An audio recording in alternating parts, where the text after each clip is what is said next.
मेरा नाम साहिल है। आज मैं आप सब लोगों को अपनी कहानी सुनाने जा रहा हूं। ये कहानी मेरी भाभी पर है, जिन्होंने हमेशा मेरा साथ दिया, या यूं कहिए कि मैंने भी उनका हमेशा साथ दिया। मेरी उम्र 26 साल है और मैं जयपुर का रहने वाला हूं। मेरी माँ तो मेरे जन्म के बाद ही इस दुनिया में नहीं रही। मेरे बड़े भैया की उम्र उस टाइम 14 साल थी। मेरी दादी और मेरे पिता ने मुझे पाला था। मैंने जब आंख खोली तो मेरी माँ मुझे इस दुनिया में लाते ही चल बसी थी।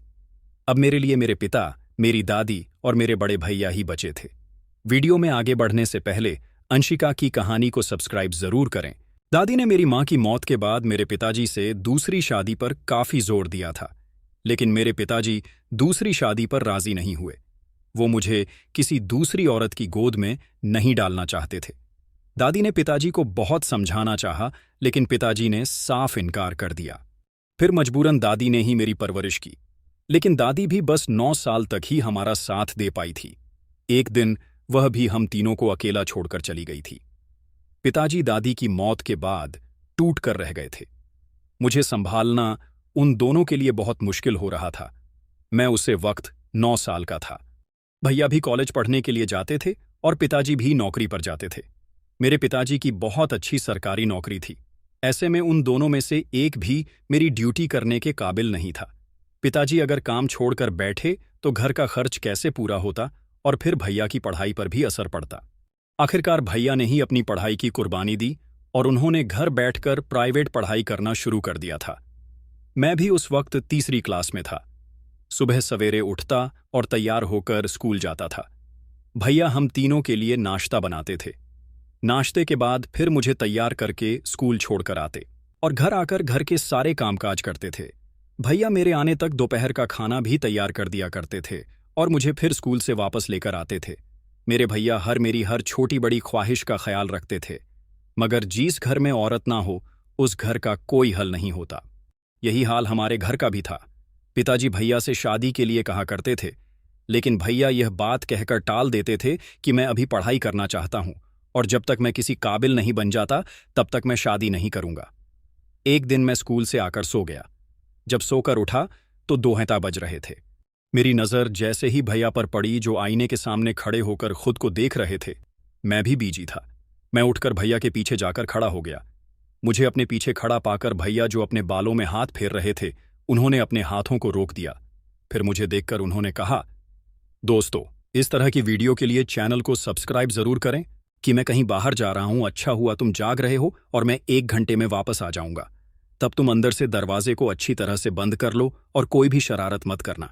मैंने भैया की बात को अच्छी तरह से समझ लिया और सर हिलाकर कह दिया, ठीक है भैया, आप चले जाओ। जब भैया घर से चले गए तो मैंने दरवाजे को अच्छी तरह से बंद कर लिया और दरवाजा बंद करने के बाद वापस आ गया। 1 घंटे बाद भैया भी घर वापस आ गए थे। फिर धीरे धीरे ऐसा ही होने लगा। हर दिन भैया 1 घंटे का बहाना लेकर घर से बाहर चले जाते थे और पिताजी के घर आने से पहले ही वापस आ जाते थे। अब मैं 8 क्लास में आ गया था। मेरी उम्र 14 साल हो गई थी। दिन ऐसे ही गुजरते चले जा रहे थे। भैया की पढ़ाई कंप्लीट हो चुकी थी और भैया की बहुत अच्छी जॉब लग चुकी थी। एक दिन पिताजी टाइम से पहले ही घर आ गए। शाम के लगभग 7-8 बज रहे थे। जौरिया घर में दाखिल हुए तो उनके साथ एक लड़की थी और जो लाल घूंघट लिए हुए थे, लाल लहंगे में दुल्हन की तरह लग रही थी। जैसे ही पिताजी ने भैया की तरफ देखा, वह तो चौंक गए और उठकर खड़े हो गए और चलते हुए भैया की तरफ गए थे और उनके पीछे खड़ी हुई। लड़की पर नजर डालते ही पिताजी भैया की तरफ सवालिया नजरों से देख रहे थे। भैया ने पिताजी के तेवर देखते हुए कहा और हकलाते हुए बोले, पिताजी मुझे माफ कर देना, ये लड़की मेरी पत्नी है, मैंने इससे शादी कर ली है। पिताजी ने गुस्से में भैया के मुंह पर थप्पड़ मार दिया। दोस्तों, मैं आपके लिए न्यू वीडियो लेके आती रहती हूं। अगर वीडियो पसंद आता है तो लाइक और सब्सक्राइब जरूर करें। जिससे वह पीछे खड़ी हुई लड़की कांपने लगी थी। पिताजी की नज़र जब उस लड़की पर गई और उसके बाद एक नज़र पिताजी ने मुझे भी गुस्से से देखा। पिताजी ने कहा, इस लड़की को अंदर ले जाओ। पिताजी का कहना मानते हुए मैं उसे लड़की को अंदर लेकर चला गया। अंदर जाकर जैसे ही उन्होंने घूंघट उठाया, मैं उन्हें देखकर हैरान ही रह गया था, जिसको मेरे भैया अपनी पत्नी बनाकर लाए थे। वह लड़की बहुत ही ज्यादा खूबसूरत थी और उसकी एज भी भैया से बहुत कम थी। वह लड़की लगभग मुझसे 2-3 ही साल बड़ी होगी। मुझे भी लड़की बहुत पसंद आई थी और मेरा आइडिया सही निकला था। कि वह मुझसे उम्र में 3 साल बड़ी थी। उनका चेहरा देखते हुए मुझे भैया पर बहुत गुस्सा आ रहा था। आखिर भैया ने यह शादी किस अंदाज में की थी? भैया पिताजी से बात करके उनकी परमिशन से भी तो शादी कर सकते थे। न जाने भैया ने ऐसा क्यों किया। मैं उस लड़की को कमरे में बैठाकर बाहर आ गया था। पिताजी ने काफी देर तक भैया की क्लास लगाई रखी थी। उनका कहना था कि ऐसे किसकी बेटी को शादी करके घर लाना, ये कौन सा तरीका है। अगर वह पिताजी को बताते तो पिताजी खुद उनकी शादी इज्जत से करा देते। लेकिन अब जो हो गया था सो हो गया था। भैया ने पिताजी से बहुत माफी मांगी, लेकिन पिताजी जी ने भैया की खूब बेइज्जती की थी। अगले कुछ दिनों के बाद वह लड़की, जिसका नाम अंकिता था, जो मेरी भाभी थी, वह हमारे साथ अब अच्छे से अड़जे नष्ट हो चुकी थी। उम्र का ज्यादा फर्क न होने की वजह से मैंने उसे नाम से ही बुलाना ठीक समझा था। मैं भाभी का नाम लिया करता था, भाभी का नाम लेने पर पिताजी मुझे बहुत डांटते थे।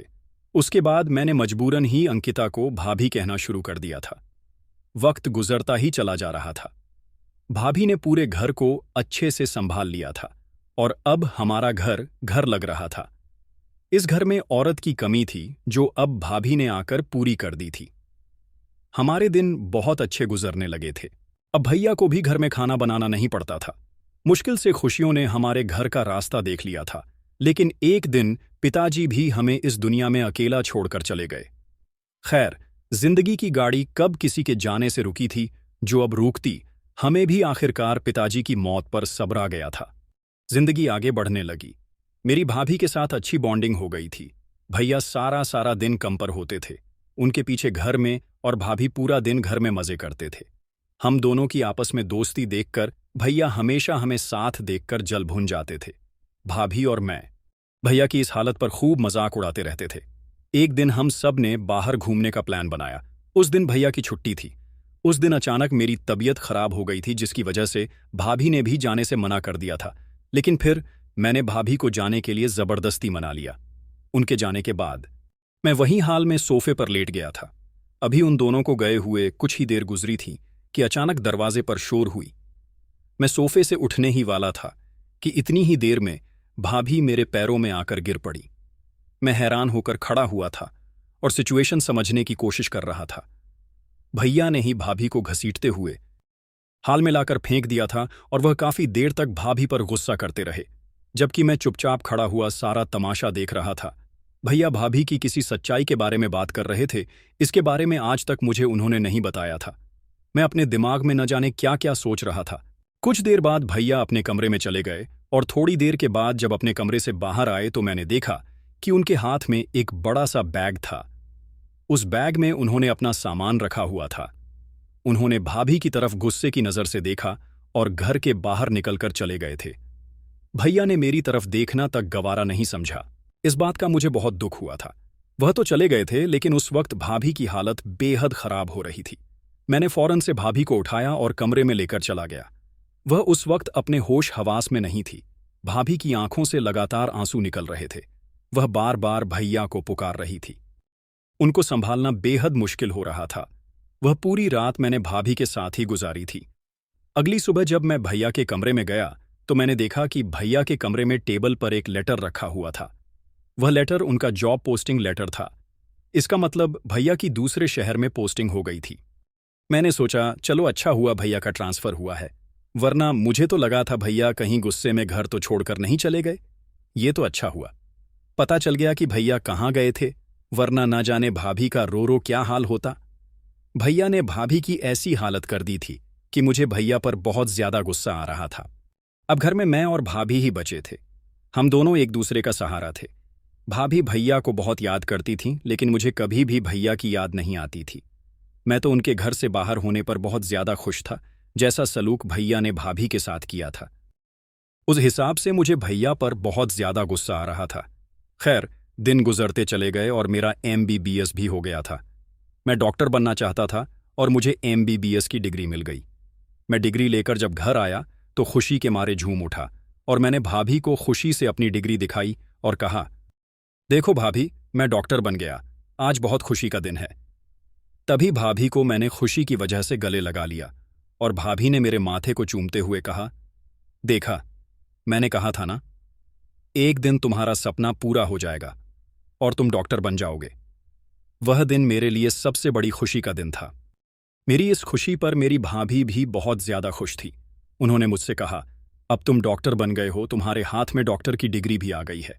अब तुम ये बताओ मुझे तुम क्या ट्रीट दे रहे हो। मैंने भाभी से कहा, आप कुछ भी मांगो, मैं आपको वहीं दे दूंगा। भाभी ने कहा, अच्छा ठीक है, वापसी में मुझसे क्या तोहफा लेना चाहते हो। मैंने भाभी की तरफ मुस्कुराते हुए देखा और मैंने भाभी से कहा, आपको मुझसे जो चाहिए वह ले लो। आज मैं बहुत खुश हूं और आज मेरी खुशी का सबसे बड़ा दिन है। तो भाभी मुझसे कहने लगी, ठीक है, फिर हम कहीं घूमने चलते हैं। मैंने अपनी भाभी के गले में हाथ डालते हुए कहा, ठीक है, जो हुक्म मेरी भाभी, आप मुझसे जैसा कहोगी मैं वैसा ही करूंगा। बताओ आपको कहाँ जाना है। भाभी ने शॉपिंग की लिस्ट तो पहले ही बनाकर रखी हुई थी। भाभी मुझे शॉपिंग की लिस्ट हाथ में थमाते हुए खूब हंसने लगी। भाभी के हंसने की आवाज सुनकर मैं कहीं खोसा गया था। आखिर कितने दिनों बाद मेरी भाभी खुलकर हंसी थी। मेरे कान तो अपनी भाभी की हंसी सुनने के लिए तरस गए थे। मैं लगातार भाभी की तरफ देखे जा रहा था। मैंने अपने दिल में ठान लिया था कि मैं हमेशा अपनी भाभी को ऐसे ही खुश रखूंगा, कभी भी उनकी हंसी उनके होठों से जुदा नहीं होने दूंगा। मेरी भाभी हंसते हुए बहुत ज्यादा प्यारी लगती थीं, ये मुझे आज पता चला था और मैं उन्हें बहुत गौर से देखें चला जा रहा था। मैं भाभी की तरफ देखते हुए सोच रहा था, काश अगर भाभी की शादी भैया से न हुई होती तो मैं इनको अपनी पत्नी बनाता। बहुत प्यार से, बहुत चाह से मैं इनको शादी करके अपने घर में लाता, मगर अब क्या हो सकता था। किस्मत में जो लिखा था वह होकर ही रहता है। मैं इन्हीं सोचों में गुम था।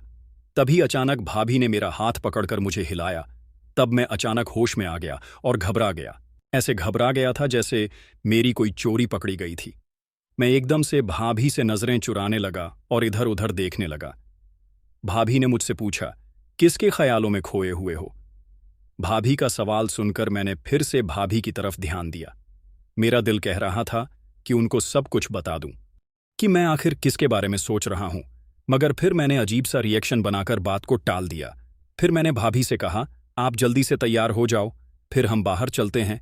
और फिर मैं भी अपने कमरे में आ गया ताकि कपड़े चेंज करके रेडी हो जाऊं। लगभग 15 मिनट के बाद मैं तैयार होकर अपने घर से बाहर आया और गेट के बाहर खड़ी हुई अपनी बाइक को स्टार्ट किया और 2-3 बार हॉर्न बजाया। जैसे ही हॉर्न की आवाज सुनकर भाभी बाहर आ गई तो उन्हें आता देखकर मेरे मुंह से ब्यूटीफुल निकल गया। और फिर भाभी के घर से बाहर निकालने के बाद मैंने घर के दरवाजे को बाहर से अच्छी तरह से लॉक कर दिया और बाइक पर बैठकर बाइक स्टार्ट करके मैंने बाइक मोड़ी तो भाभी मेरे पीछे आकर बैठ गई। कुछ ही देर बाद मैंने गाड़ी स्टार्ट की और रास्ते पर चलने लगा। मैं बाइक बहुत तेज स्पीड में चला रहा था।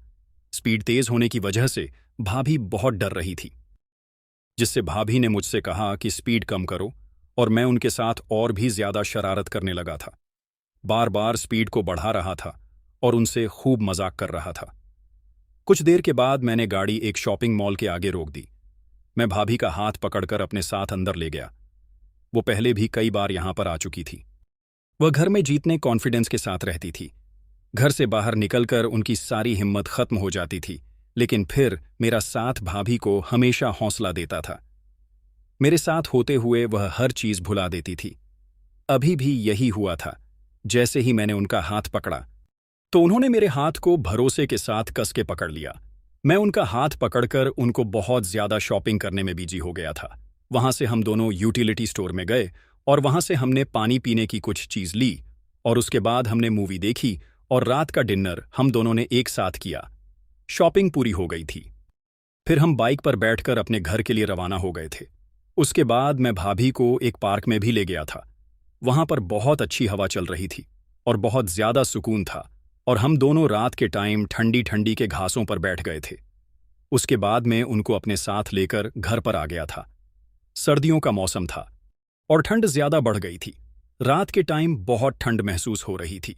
जब हम दोनों 171 दूसरे का हाथ पकड़कर चल रहे थे तब भाभी ने मेरे हाथ से अपने हाथ छुड़ाने की काफी बार कोशिश की थी, क्योंकि सब तरफ से लोग हमें देख रहे थे, मगर मैंने उनका हाथ बहुत मजबूती के साथ पकड़ा हुआ था। पूरा दिन एंजॉय करने के बाद हम घर पर चले गए और हंसते खिलखिलाते जब हम अपनी गली में दाखिल हुए तो हमने देखा कि हमारे घर के सामने औरतों की भीड़ लगी हुई थी जो सिर्फ हमको ही देख रही थी। घर के सामने भीड़ देखकर हमारी हंसी और बाइक दोनों पर ही ब्रेक लग गए थे। हमारे घर के आगे लगभग सारा मोहल्ला इकट्ठा हुआ था, जिसे देखकर भाभी ने मेरे कंधे को कस के पकड़ लिया और फिर लोगों ने बचने के लिए उनकी सारी कोशिश नाकाम गई। मैंने एक नज़र भाभी की तरफ मुड़कर देखा तो भाभी का शरीर कांप रहा था। मैंने बड़ी हैरत से वहां खड़े हुए लोगों को देखा था और फिर बाइक की रफ्तार तेज करते हुए उन तक आया था। जैसे जैसे मैं उनके पास आते गया, उन लोगों की बातें मुझे साफ सुनाई दे रही थीं, जो लोग हमें देखकर बातें बना रहे थे। मैंने बाइक रोकी और एक नज़र लोगों पर डालते हुए अपनी भाभी को बाहों में घेर लिया और भाभी को दरवाजा की तरफ बढ़ाते हुए जब मैंने एक औरत की आवाज़ सुनी, वह औरत कर रही थी, हे भगवान, ये क्या बेशर्मी मचाई हुई है। शुक्र है हमने आज इन लोगों को अपनी आंखों से रंगरलिया खेलते हुए देख लिया, वरना हमें तो पता ही नहीं चलता कि ये देवर भाभी का क्या खेल खेल रहे हैं। इनको तो अपने रिश्ते का भी लिहाज नहीं है। तभी दूसरी औरत भी बोल पड़ी और कहने लगी थी, अरे बहन, इसमें इस बच्चे का तो कोई कसूर नहीं है। इस बेचारे ने तो अपनी बिन मां के ही बचपन गुजारा है, आखिर इसमें इतनी समझ कहां से आएगी।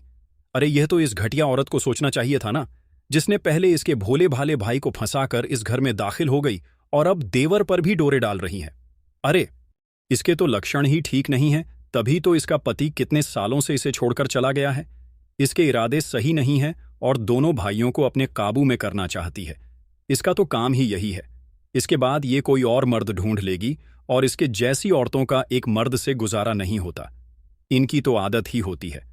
मुझे तो बेचारे इसके पति पर तरस आ रहा है, जो इसको इसके भाई का ख्याल रखने के लिए छोड़ गया है। जब उसे पता चलेगा कि उसके भाई का यहां पर क्या ख्याल रखा जा रहा है, तो न जाने उस पर क्या गुजरेगी और न जाने बहुत सी औरतें इसी तरह की बातें कर रही थीं। मैं चाहता तो उन सबको जवाब दे सकता था, मगर उस टाइम मुझे अपनी भाभी की फिक्र थी, जिसका उस टाइम सिर्फ मैं ही सहारा था। मैं जल्द से जल्द भाभी को घर के अंदर लेकर जाना चाहता था। अभी मैं भाभी का हाथ पकड़कर एक दो कदम ही आगे चला था कि इतनी ही देर में जो बात मैंने सुनी, उसको सुनकर मेरा खून खोल गया था और भाभी भी मेरी बाहों में अपने होश हवास को बैठी थी, जिसे देखकर मेरे माथे पर पसीना आ गया था। जो मैं नहीं चाहता था वही हो गया था। सब लोग मेरे आसपास जमा हो गए थे। आदमियों ने तो ये देखते ही मुंह फेर लिए थे, जबकि औरतें न जाने हम दोनों को एक साथ देखकर इतनी हैरान क्यों हो रही थीं और इस तरह से रिएक्ट कर रही थी कि हमने दुनिया का सबसे बड़ा पाप किया है। ये सब देखकर मैं भी बहुत घबरा गया था। मुझे कुछ समझ नहीं आ रहा था कि क्या करूं और क्या नहीं। अगर किसी को सच पता चल गया तो ना जाने क्या होगा। अभी तो लोग सिर्फ बातें ही कर रहे थे, झूठ-मूठ की कहानियों सुना रहे थे, लेकिन न जाने में किस सोच में गुम था। मुझे तो कुछ समझ ही नहीं आ रहा था। ऐसा लग रहा था जैसे मैं बहुत बड़ी परेशानी में घिरा हुआ हूं। भाभी बेहोश हो चुकी थी। मैंने उन सब लोगों की परवाह न करते हुए भाभी को अपनी गोद में उठाया और घर का दरवाजा खोलकर घर के अंदर उनके कमरे में जाकर बैठकर भाभी को लिटा दिया और फिर मुड़कर सब लोगों के मुंह पर घर का दरवाजा बंद कर लिया। मैं चाहता तो अभी और इसी वक्त सबको मुंह तोड़ जवाब दे सकता था, लेकिन मुझे इस टाइम सिर्फ और सिर्फ सुकून चाहिए था। मैं मुड़कर अंदर आया और अपने कमरे में जाने की बजाय भाभी के कमरे में चला गया और भाभी के पास बेड पर बैठ गया।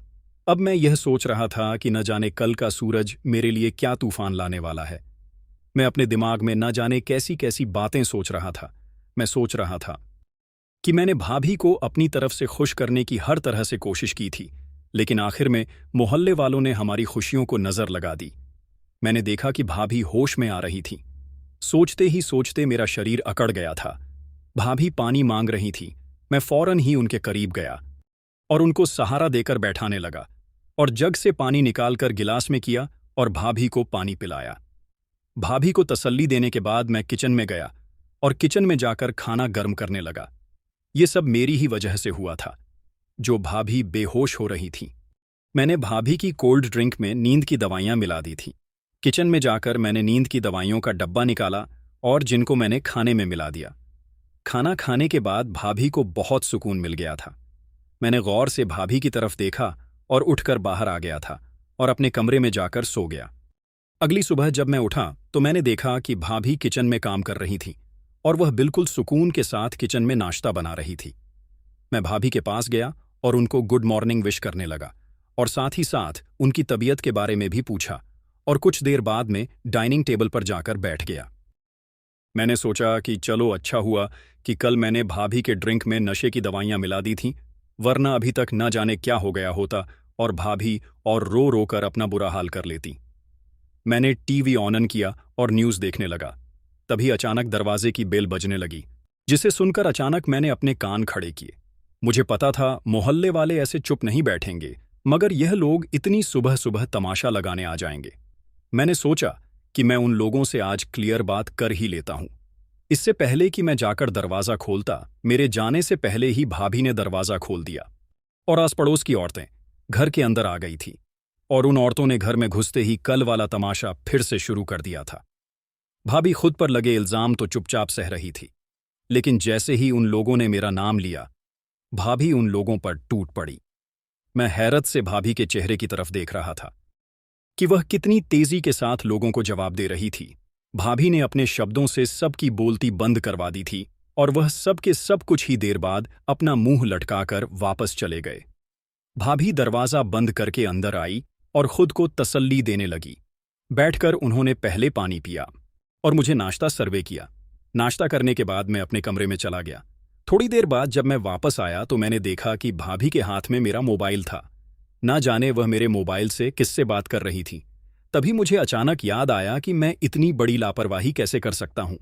आखिर भाभी को अब मेरे बारे में सब कुछ पता चल चुका था। न जाने उसने मेरे बारे में क्या कहा था और अब भाभी मेरे बारे में न जाने क्या सोच रही होगी। मैं अपने ही ख्यालों में खोया हुआ था, तभी भाभी मुझे घूर घूर कर देखने लगी। अब मैं बुरी तरह से फंस चुका था, झूठ भी नहीं बोल सकता था। अब तो बस एक ही रास्ता था कि उनको सच बता दिया जाए। लेकिन भाभी के रिएक्शन तो मुझे बहुत ज्यादा खतरनाक लग रहे थे, जैसे उनको सब कुछ सच सच पता चल गया हो, और ऐसा लग रहा था जैसे भाभी मुझे कच्चा चबा जाएगी। मैंने सर झुका लिया था। इसके अलावा कोई चारा भी नहीं था। भाभी ने मेरा मोबाइल सोफे पर फेंक दिया और खुद दरवाजा खोलने के लिए चली गई। जल्दी से मैंने अपना मोबाइल उठाकर अपने पास रख लिया, इससे पहले उन्हें मेरे दूसरे राज के बारे में पता चल जाता। मैंने सुकून भरी सांस ली और सोच रहा था कि अच्छा हुआ दरवाजे पर कोई आया है। तभी अचानक भाभी के चिल्लाने की आवाज आने लगी। मैं जल्दी से भागकर दरवाजे की तरफ गया। दरवाजे पर जो खड़ा हुआ था उसे देखकर मैं अचानक ही शॉक हो गया था। मुझे अपनी आंखों पर यकीन नहीं आ रहा था। मेरे सामने ही मेरे भैया खड़े थे। मैं फौरन से भागकर उनके गले लग गया। हम दोनों भाई एक दूसरे से बहुत देर तक गले मिलकर रोते रहे और भैया को लेकर मैं अंदर आ गया। भाभी अभी तक वहीं शौक सी खड़ी थी। आखिरकार भाभी को लेने मुझे ही जाना पड़ा और उनको लेकर अंदर आ गया और कुछ देर के बाद में अपने दोस्त के घर जाने का बहाना करके घर से बाहर निकल आया, ताकि वह दोनों एक दूसरे से खुलकर बातचीत कर सके और पिछले सारे गिले शिकवे मिटाकर अपनी जिंदगी की नई शुरुआत कर सके। वैसे भी मैं अब भैया की अमानत उनको सौंप चुका था। अब मैं आप लोगों को भाभी की जिंदगी के बारे में भी बताना चाहता हूं। दरअसल मेरी भाभी एक तवायफ थी। वह बचपन से ऐसी नहीं थी, लेकिन शायद ऐसा होना उनकी किस्मत में लिखा था। वह अनाथ थी। उन्होंने जब से होश संभालना था तो खुद को दर दर की ठोकरें खाता हुआ ही पाया था। जब वह 5 साल की हुई तो किसी फैमिली ने उन्हें अडॉप्ट कर लिया था और वह उस फैमिली के साथ ही रहती थी। आखिर उनको माँ बाप का प्यार मिल जाता। वह उस फैमिली के साथ उनके घर चली गई। शुरू के कई साल तो काफी अच्छे गुजरे थे। जिस परिवार ने उन्हें अपना बनाया था वह काफी अच्छा और अमीर परिवार था। उन लोगों ने भाभी को सड़क से उठाया था और अपना नाम दे दिया था। लेकिन जैसे ही भाभी जवान हुई तो काफी सारे ऐसे लोग थे जो उनकी खूबसूरती से जलते थे, क्योंकि भाभी बहुत खूबसूरत थी और बचपन से ही वह बहुत ज्यादा मासूम सी लगती थी। जो परिवार उन्हें अपने साथ ले गया था वह जॉइंट फैमिली परिवार था। वहां पर उनके स्टेप फादर के भाई की बेटियां भी थीं, जबकि उन लड़कियों में भी कोई इतना खूबसूरत नहीं था जितनी भाभी खूबसूरत थी। इसलिए जब वह लड़कियों का रिश्ता आता था तो वह लोग उन लड़कियों के बजाय भाभी को पसंद करके चले जाते थे। एक दिन उन लड़कियों की मां भाभी को बहाने से अपने साथ घर से बाहर ले गई और उन्होंने बीच रास्ते में ही भाभी के मुंह पर क्लोरोफॉर्म लगा हुआ रुमाल रख दिया। उसके बाद भाभी बेहोश हो गई और उन्हें कुछ याद नहीं रहा। जब उनकी आंख खुली तो यह देखकर उनके पैरों तले से जमीन निकल गई थी कि वह एक कोठे पर पहुंच चुकी थी। वह औरत अपनी बेटियों का बदला लेना चाहती थी। वो जानबूझकर भाभी को बहाने से घर से बाहर लेकर चली गई और भाभी के बिना देखे ही मुंह पर क्लोरोफॉर्म वाला रूमाल रख दिया, जिससे भाभी बेहोश हो गई और रिक्शा करके वो औरत भाभी को अपने साथ कोठे पर ले गई और घर वालों से उसने बहाना बना दिया कि तुम्हारी बेटी कहीं मिल नहीं रही है। न जाने वह मेरा हाथ छोड़कर कहाँ चली गई। मैंने उसे ढूंढने की बहुत कोशिश की, लेकिन वह मुझे कहीं नजर नहीं आई। भाभी के सौतेले माँ बाप ने उन्हें हर तरफ ढूंढने की कोशिश की, लेकिन भाभी का कुछ पता नहीं चला। यहां तक कि पुलिस में भी रिपोर्ट दर्ज कर दी थी और पुलिस भी भाभी को नहीं ढूंढ पाई। भाभी की सच्चाई के बारे में मैं पहले से ही जानता था। मुझे यह बात पता थी कि भाभी एक तवायफ है। मैंने भाभी को बार में देखा था, लेकिन मुझे इस बारे में पता नहीं चल पाया कि कैसे भैया की मुलाकात भाभी से हो गई थी और किस तरह से भैया भाभी से शादी करके घर ले आए थे। लेकिन भैया को भाभी की हकीकत के बारे में नहीं पता था। जिस दिन भैया घर से गए थे, तब भैया को भाभी की सच्चाई के बारे में पता चल गया था। न जाने भैया को भाभी की सच्चाई किसने बता दी थी, और जैसे ही उन्हें भाभी के बारे में पता चला, उन्होंने भाभी की खूब क्लास ली। क्लास तो मेरी भी लगती। मगर उस दिन गुस्से में भैया ने मुझे कुछ नहीं कहा और मैं बच गया। उनके जाने के बाद भाभी को बहुत डिप्रेशन हो गया था। डॉक्टर का कहना था कि वह कभी भी इस डिप्रेशन से बाहर निकलकर अपनी असल जिंदगी की तरफ नहीं लौट सकेंगे। इसीलिए मैं उनका और भी ज्यादा ख्याल रखने लगा था। लेकिन मेरी मेहनत और कोशिश करने पर वह ठीक होने लगी थी। मैंने भाभी का ट्रीटमेंट अपने हिसाब से करना शुरू कर दिया था। हमेशा मैंने उनका ख्याल रखा था, जिसे सब लोगों ने गलत समझा था। लोग मुझ पर और भाभी पर न जाने किस किस तरह के इल्जाम लगा रहे थे। भैया 2 साल बाद घर वापस आए थे। ये सोच सोच कर मेरी आंखों में आंसू आ गए थे। अभी तो मुझे मेरे रिश्ते फिर से मिल गए थे और मैं खुलकर उनके साथ जीना चाहता था। लेकिन अब ऐसा मेरे साथ मुमकिन नहीं था, क्योंकि मुझे ट्रेनिंग के लिए शहर से दूर जाना था। इसीलिए मैंने अपने कमरे में जाकर अपनी पैकिंग शुरू कर दी। भाभी को आज सुबह यह बात पता चल गई थी, जिसके बारे में मैंने भाभी को नहीं बताया था। मैं भाभी को अकेला छोड़कर नहीं जाना चाहता था। इसी वजह से मैंने अपनी ट्रेनिंग को कैंसिल करवा दिया था और भाभी को फोन पर इसी बारे में पता चल गया था। मेरी यही सच्चाई थी जिसके बारे में भाभी को मोबाइल के जरिए पता चला था। मेरे एक दोस्त ने फोन करके भाभी को बताया था कि अंकुश ट्रेनिंग पर जाने के लिए मना कर रहा है। आखिरकार ये उसका सपना था, लेकिन वह आपकी परवाह की वजह से आपको छोड़कर अकेला नहीं जाना चाहता। शाम के टाइम जब मैं घर पर वापस लौटा, तो मैंने देखा कि भैया भाभी मेरा इंतजार कर रहे थे। भाभी ने तो रो रोकर अपनी आंखें सूंझ ली थीं और ऐसा लग रहा था जैसे वह मुझे डांटने के लिए तैयार बैठी थी। मैं जाकर उन दोनों के पास बैठ गया और उन दोनों को प्यार भरी नजरों से देखने लगा। मैं अपने भैया भाभी को अपने माता पिता समान समझता था। भाभी ने मुझे सगी माँ जैसी प्यार और ममता दी थी, इसीलिए मैं चाहता था कि मैं भाभी को कभी भी अकेला छोड़कर नहीं जाऊंगा। लेकिन अच्छा हुआ ना कि भैया खुद ही घर वापस लौट आए थे। अब मैं बेफिक्री से यहां से अपनी ट्रेनिंग पर जा सकता था। भैया भाभी ने मुझे समझाया कि तुम अपनी ट्रेनिंग पर अब आराम से जा सकते हो और तुम्हें किसी भी चीज की जरूरत हो तो तुम हमसे जरूर कहना। हम हमेशा तुम्हारा साथ देंगे और तुम अपना सपना पूरा करो और कामयाब डॉक्टर बनकर अब घर वापस लौटना। अपने भैया भाभी से मुझे बहुत हिम्मत मिली थी। मैं बहुत खुश था। वह दोनों भी अब आपस में बात करने के बाद ठीक हो गए थे। आखिर भाभी के साथ जो हुआ था उसमें उनकी कोई गलती नहीं थी। इसीलिए भैया ने भाभी की सच्चाई जानने के बाद भाभी से माफी मांग ली थी और कहा था कि उन्होंने जो उन पर गुस्सा किया था उसके लिए वह उनसे माफी मांगते हैं और अब वह उनको कभी भी अकेला छोड़कर नहीं जाएंगे। अब मैं बहुत अच्छा डॉक्टर बन गया हूं और मेरा अपना हॉस्पिटल है। मेरे भैया भाभी भी अपनी जिंदगी में बहुत खुश हैं और आज मेरे भाई भाभी के पास 2 बेटियां हैं। दोनों अपनी जिंदगी में बहुत ज्यादा खुश हैं और मैं भी अपनी शादी करने के लिए एक अच्छी सी लड़की की तलाश कर रहा हूं। आप लोग मेरे लिए प्रार्थना कीजिए कि मुझे भी मेरी भाभी जैसी ही लड़की मिल जाए जो मेरे परिवार को और मुझे बहुत अच्छे से संभाल ले। दोस्तों, वीडियो कैसा लगा कमेंट करके जरूर बताना। वीडियो को लाइक और चैनल सब्सक्राइब कर देना।